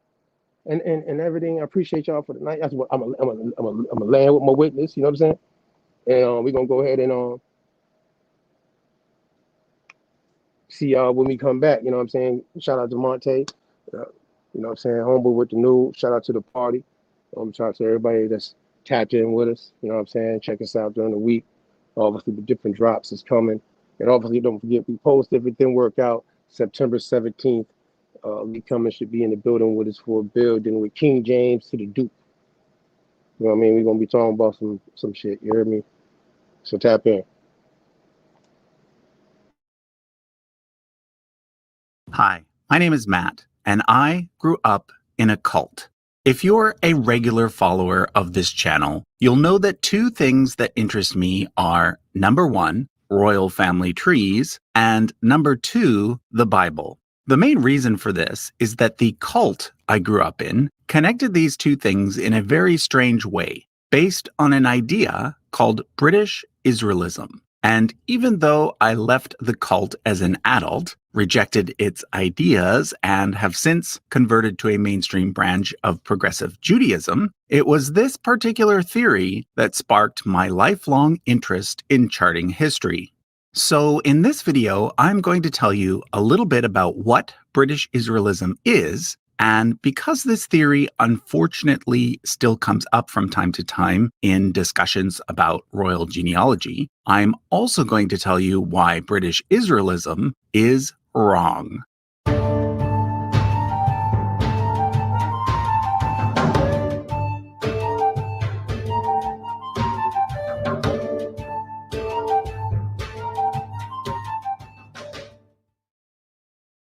The cult I grew up in was called the Worldwide Church of God. It actually no longer exists, but several offshoots from it do. Collectively, the ideology of these groups is called Armstrongism, named after the founder of the Worldwide Church of God, Herbert W. Armstrong. In this video, I'm not going to go into great detail about the differences between a cult and a religion, but generally speaking, cults have the following four characteristics. 1. A single charismatic leader who is the ultimate authority on all things, and whom the cult members follow unquestionably. 2. Almost perfect uniformity when it comes to beliefs and behaviors. Critical thinking skills and differences of opinion, even on minor issues, are actively discouraged, usually by means of strict rules, a rigid hierarchy, and subtle brainwashing techniques. 3. An elitist attitude combined with separation from the larger society. In other words, there's the belief that the cult is right and everybody else is wrong. Even in cases where the cult members don't actually live together, they are usually encouraged to spend most of their time doing cult-related activities and to limit time spent with outsiders. Finally, 4. Weird or wacky beliefs that fall outside of generally acceptable societal norms. Now, for some people, any kind of belief in God is considered to be a weird or wacky belief. But regardless of your position on that, believing in God is in fact a generally acceptable societal norm, as is going to a place of worship, praying, and singing religious songs. But cults tend to go beyond this sort of stuff. For example, my cult believed that God was going to destroy the world very soon, that a European superpower called the Beast was going to appear, and that we, the chosen few, were going to hide out in Petra. But one of the other weird and wacky beliefs that the Worldwide Church of God promoted is something called British Israelism. The idea first became popular in the 1800s, and today it is still being promoted by groups such as those that follow a white supremacist ideology called Christian identity. But during the second half of the 20th century, which is when I was born, it was primarily associated with the Worldwide Church of God, due to a short book written by Herbert Armstrong called The United States and Britain in Prophecy. So now let me give you a brief overview of the theory. In my biblical genealogy series, I talked about how Jacob had 12 sons and how the descendants of those sons eventually became the 12 tribes of Israel.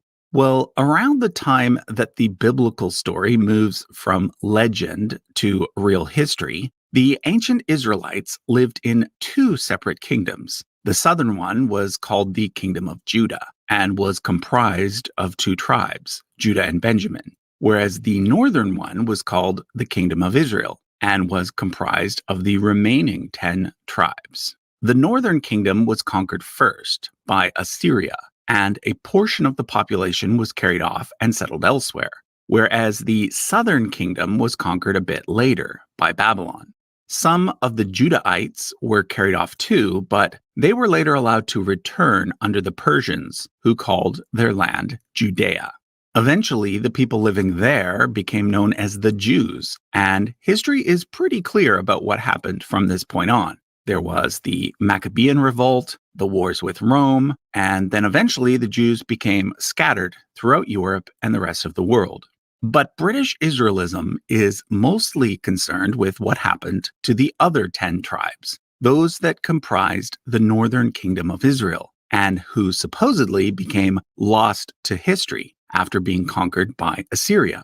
There have been numerous theories about these so-called lost 10 tribes, with British Israelism being only one of them. Other theories include one in which the Japanese are the descendants of the lost 10 tribes, and another, mostly associated with Mormonism, in which certain Native Americans are the descendants. But according to British Israelism, the lost 10 tribes migrated north and then west around the Black Sea, eventually ending up in northwestern Europe, where, for example, the tribe of Reuben became the nation of France, and the tribe of Dan became Denmark. But British Israelism is primarily concerned with 2 out of the 10 lost tribes, Ephraim and Manasseh. This is because Ephraim and Manasseh were the 2 sons of Joseph, Jacob's favorite son. According to the Torah, Joseph received a double inheritance, and that's why his descendants formed 2 tribes. So instead of a single tribe of Joseph, we get a tribe of Ephraim and a tribe of Manasseh. Now, according to British Israelism, the British people are the modern-day descendants of the tribe of Ephraim, and the European settlers who ended up in the United States are the modern-day descendants of Manasseh. This is all based on a verse from Genesis where God tells Jacob that his descendants will become a nation and a company of nations. They see the nation as representing the USA and the company of nations as representing the British Commonwealth. However, also according to the theory, the British monarch is not actually from the tribe of Ephraim, but rather from the tribe of Judah. This is because whereas the northern kingdom of Israel had several reigning dynasties throughout its history, the southern kingdom of Judah only ever had one, the house of King David. And it was this dynasty that was supposedly meant to rule over all of Israel. According to British Israelism, when the kingdom of Judah fell to the Babylonians, the prophet Jeremiah secretly escaped with one of the Judean princesses named Tehatefi, and he traveled with her all the way to Ireland, where she then married an Irish king. The royal line of Judah therefore continued in Ireland until it was then transferred over to Scotland, and then finally over to Great Britain, when the thrones of Scotland and England were united. So according to the theory, Queen Elizabeth is a direct descendant of the royal line of Judah and the most senior heir of the biblical King David. Okay, so that's the theory. And like I said, it pops up from time to time on websites about royal genealogy. Many people come across the idea that the British royals are the direct descendants of the House of David, and simply assume that it is true. Some even use this fact to try and connect their own family tree all the way back to Adam and Eve. But if you know anything about history, you'll know that British Israelism makes absolutely no sense. Let me tell you why. First of all, the lost 10 tribes were never really lost. According to what we know from archaeology, after their defeat at the hands of the Assyrians, the vast majority of the northern kingdom's population simply migrated south and joined the kingdom of Judah. This is why the southern kingdom's population suddenly exploded at this point, and why the priests living in Jerusalem at that time started to compile, write, and edit what would eventually become known as the Torah, or the Pentateuch.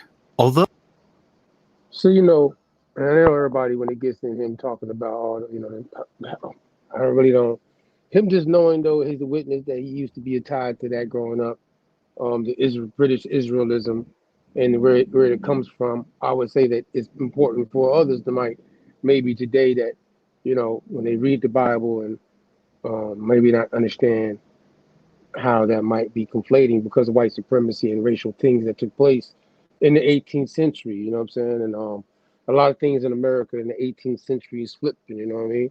Especially going into the time frame when people like Richard Allen and Absalom Jones are dealing with that same church called the AME, dealing with abolitionism and this whole, Zionism of going to a place where they could be whole within their traditions of the same Bible. I mean, it just happens to be a coincidence. But however the case, they don't take on this term. The Anglo Saxons don't call the people Africans until there's a group of people that delineate themselves and call themselves Africans tied to the AME church. But next time we talk, I'll give you a little bit more on that. But I want to give them first because I don't want nobody thinking it's just we gonna talk about our own people, not understand where some puppy you come on our channel, when you tell us you're not of our ethnicity, so to speak, and tied to these terms that we're talking about, and you try to say that the term more. I mean, you could be a Mr. and Mrs. today too. You know what I mean? Someone can address you Mr. and Mrs., which goes back to that term more. But as you see, I don't think any of the Anglo Saxons have a real heritage tied to the Exarch situation, tied to the diaspora that he's actually talking about here. If people agree to disagree with all the other parts of, some of the people just simply went south into the kingdom, or if they diaspora, they went almost anywhere at this point. I know this for facts, though. I mean, because it kind of states here that anywhere Rome, before Rome got there, in Roman's expansion, when you do your research, people that spoke Hebrew tied to that diaspora and what he's got here on that screen also migrated. And he told you with the Aboriginal story, them Tyranians now that's sitting on that water right there, right outside of that kingdom right there, and all the areas right there, they're the maritime power Rome is having problems with. We've been telling y'all that too. But at the same time, too, I see somebody in the chat put Kalus. And yes, we know about Kalus, Arizona. Septimania is tied to that. And some people that were speaking Hebrew in the 7th, 6th century, 8th century even, that are coming into Arizona and definitely doing some trade, dealing with the Rhoda lineage of that. Shout out to Tecumseh. I think we got something on that already too. But at the same time, tonight we're talking about the Anglos just for the moment. You know what I'm saying? And I only wanted to just point out certain things dealing with this, confusion that people be acting like, black person ain't supposed to be tied. When did this African ham thing come about that people keep talking about? Well, it comes about in the 18th century. But at the same time, it's tied. Ooh, this African thing. I'm gonna talk to y'all next time. We're gonna hold off because I ain't got time. It's after 11. We're gonna get out of here by 11:11. I know y'all probably watch football tonight. You know what I'm saying? And shout out to your teams that won. I'm gonna put it like that because I ain't gonna be no bias. You know what I'm saying? I'm gonna keep it simple. We appreciate everybody that tapped in with us tonight. Share, like, subscribe, tell a friend, bring a friend, tap into the party. Until next time, Maranatha, and peace.